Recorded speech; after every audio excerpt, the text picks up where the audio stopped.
Hallelujah. परमेश्वर महान और अति स्तुति के योग्य है, उसकी महिमा सदा की है। आज दुनिया भय के वातावरण में अनिश्चितता में जी रही है। नैतिकता का पतन होता जा रहा है, लोगों के जीवन में संघर्ष बढ़ता जा रहा है। परंतु इन सब बातों के होते हुए परमेश्वर का वचन अपनी दया और करुणा में हमें हिम्मत देता और ढाढ़स बंधाता है।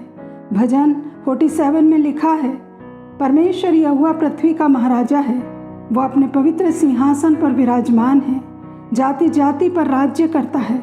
वो स्थिरता का, सामर्थ का पहरावा पहने हुए है। इस कारण जगत नहीं हिलने का, सब बातें परमेश्वर के नियंत्रण में है, उसकी दृष्टि में है।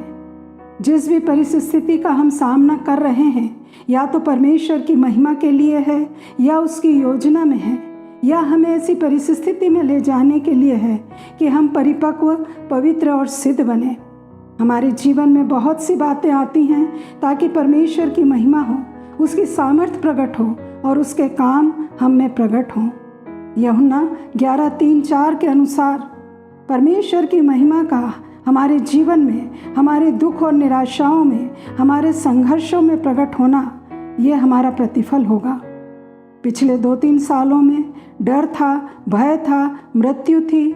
अब परमेश्वर की महिमा को देखने का समय आया है।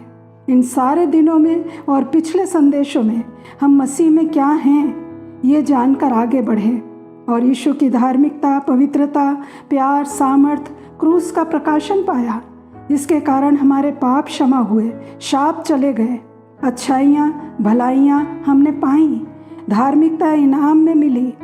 पर आज जब हम इस प्रकाशन में खड़े हैं, अब समय आया है कि परमेश्वर की महिमा की सारी भरपूरी तक परिपूर्ण हो जाए। अब समय है परमेश्वर के साथ ताजी मुलाकात का। अभी तक यीशु के क्रूस पर बलिदान का प्रकाशन मिला, उसकी धार्मिकता, आनंद, शांति हमारे अंदर आई, पर अब वो स्वयं हमारे भीतर आएंगे। पहले बयाना था, पर अब हमारी देह जो पवित्र आत्मा का मंदिर है, उसे अपने कब्जे में ले लेंगे। यशाया 60:1-3 के अनुसार, उठ प्रकाशमान हो, क्योंकि तेरा प्रकाश आ गया है और यहोवा का तेज तुझ पर उदय हुआ है। देख, पृथ्वी पर तो अंधियारा और राज्य राज्य के लोगों पर घोर अंधकार छाया हुआ है, परंतु तेरे ऊपर यहोवा उदय होगा और उसका तेज तुझ पर प्रकट होगा। जाति जाति तेरे पास प्रकाश के लिए और राजा तेरे आरोहण के प्रताप की ओर आएंगे। जब पृथ्वी पर चारों ओर अंधकार होता है, तब परमेश्वर की महिमा रिवील होती है। तब परमेश्वर अपने लोगों को, चर्च को अपनी महिमा से भर देगा। परंतु जब अंधकार में हैं, तो अंधकार में लोग सही व्यवहार नहीं करते। 2 तिमुथियुस 3 उसके 2 और से 4 वचन के अनुसार, मनुष्य स्वार्थी, लोभी, ढींगमार, अभिमानी, निंदक, माता पिता की आज्ञा टालने वाले, कृतज्ञ, अपवित्र, दया रहित, क्षमा रहित, दोष लगाने वाले, असंयमी, कठोर, भले के बैरी, विश्वासघाती, ढीठ, घमंडी, परमेश्वर के नहीं वरन सुख विलास ही के चाहने वाले होंगे। आज मनुष्य जानवरों के साथ संबंध बना रहे हैं, भाई बहन के साथ संबंध बना रहे हैं, स्त्री स्त्री, पुरुष पुरुष के साथ संबंध बना रहे हैं। अंधकार का समय है, सारा संसार उस दुष्ट के अधीन है। आज दुष्टता इतनी है कि थोड़े से पैसों के लिए हत्या कर दी जाती है। इंटरनेट कन्फ्यूज़न का हेडक्वार्टर बना हुआ है। तो इस अंधकार की दुनिया में परमेश्वर की महिमा के प्रगटीकरण की ज़रूरत है। यशाया 4:5-6 के अनुसार, परमेश्वर एक एक के घर के ऊपर और उसके सभा स्थानों के ऊपर दिन को तो धुएं का बादल और रात को धधकती आग का प्रकाश सिरजेगा, और समस्त वैभव के ऊपर एक मंडप छाया रहेगा।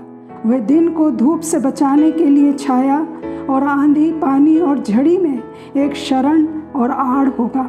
परमेश्वर की महिमा हमारी सुरक्षा होगी, जो अंधकार में खड़े होने में सहायता करेगी।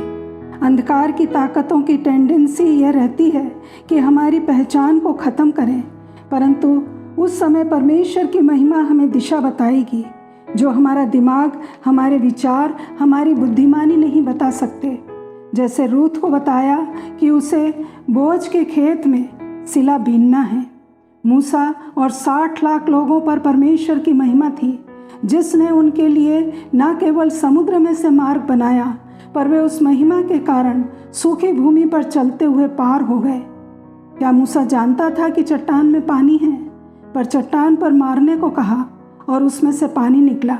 हमारी परिस्थितियाँ कितनी भी कठिन क्यों ना हो, उसमें परमेश्वर अपना प्रोविज़न बनाए रखते हैं। जब इजरायलियों ने मिस्र को छोड़ा, यरीहो की दीवार सामने थी। परमेश्वर की महिमा के प्रगटीकरण के जय जयकार ने उस दीवार को गिरा दिया। उनके पास घोड़े और रथों की ताकत नहीं थी, परंतु परमेश्वर की महिमा उन्हें घेरे रहती थी। हग्गई की पुस्तक उसका 2 अध्याय 9वें वचन में लिखा है, इस भवन की पिछली महिमा इसकी पहली महिमा से बड़ी होगी। परमेश्वर की महिमा पुराने नियम से बढ़कर इस युग की कलीसिया पर होगी, क्योंकि आज अंतिम युग की कलीसिया का समय है। हबक्कुक 2:14 में लिखा है, क्योंकि पृथ्वी यहोवा की महिमा के ज्ञान से ऐसी भर जाएगी जैसे समुद्र जल से भर जाता है। जैसे जल समुद्र को ढांपता है, वैसे ही परमेश्वर की महिमा पृथ्वी को ढांप लेगी। जब परमेश्वर अपनी महिमा लोगों पर उंडेलना शुरू कर देंगे, तब पृथ्वी उनकी महिमा से भर जाएगी। महिमा परमेश्वर की हरकत है। जब परमेश्वर की महिमा पृथ्वी पर उतर आएगी, तब अंधकार के साम्राज्य का नाश हो जाएगा। हम परमेश्वर की महिमा के बारे में बात तो कर सकते हैं, पर पवित्र आत्मा के द्वारा हस्तक्षेप करने पर जो अलौकिक घटनाएं घटती हैं, वो है परमेश्वर की महिमा। क्या पवित्र आत्मा का हस्तक्षेप हमारे जीवनों में है? क्या कलीसियाओं में पवित्र आत्मा का हस्तक्षेप है?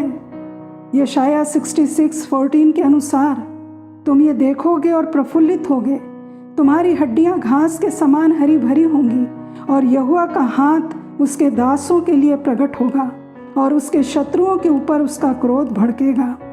परमेश्वर का हाथ और कुछ नहीं, पर उसकी महिमा है। जिस रूप में हमारे देश में शत्रु की ताकतें दिखाई दे रही हैं, उनके पीछे अंधकार की सत्ता है। परमेश्वर की महिमा शत्रु का नाश करेगी, परंतु मुश्किल ये है कि हम विपरीत परिस्थितियों में बचाव का रास्ता खोजते हैं, परंतु परमेश्वर की महिमा को नहीं खोजते।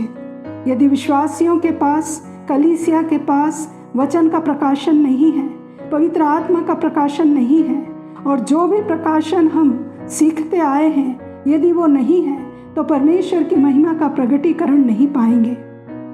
रिवाइवल, अनॉइंटिंग, मिराकल्स, गिफ्ट्स का बिब्लिकल नॉलेज तो है, पर प्रगटीकरण नहीं है। केवल वचन सुनना, संदेश सुनना, गीतों का गाना, आराधना करना काफ़ी नहीं है, पर परमेश्वर की सामर्थ को अपने ऊपर उतरते हुए और पूरी होते हुए देखना है। प्रकाशन ट्रांसफॉर्म करता है। यदि ट्रांसफॉर्म्ड नहीं हुए हैं, तो मतलब केवल इंफॉर्मेशन पाई है, प्रकाशन नहीं। यदि प्रकाशन पाए हैं और वचन के प्रकाशन में, आत्मा के प्रकाशन में चल रहे हैं, तो वो वचन फिजिकल मैनिफेस्टेशन को लाएंगे।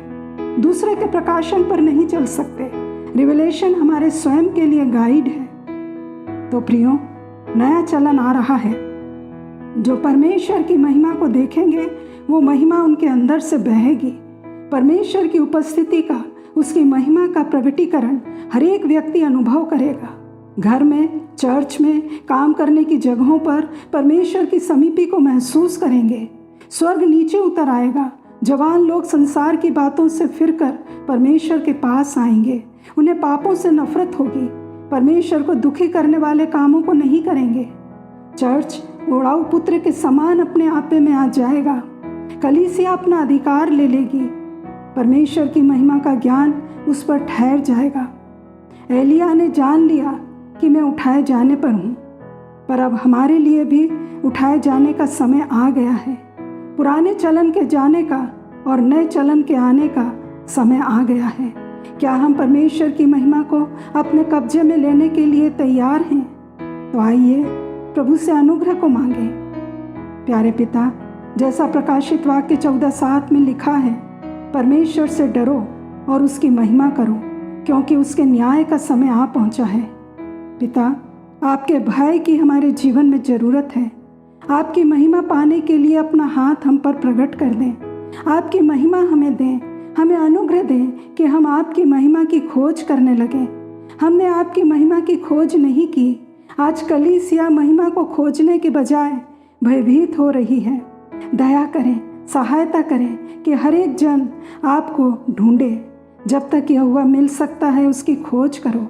हमारी आंखें आपकी महिमा के लिए खोल दीजिए। आपकी महिमा हम पर आकर ठहर जाए। यीशु मसीह के नाम में आमीन।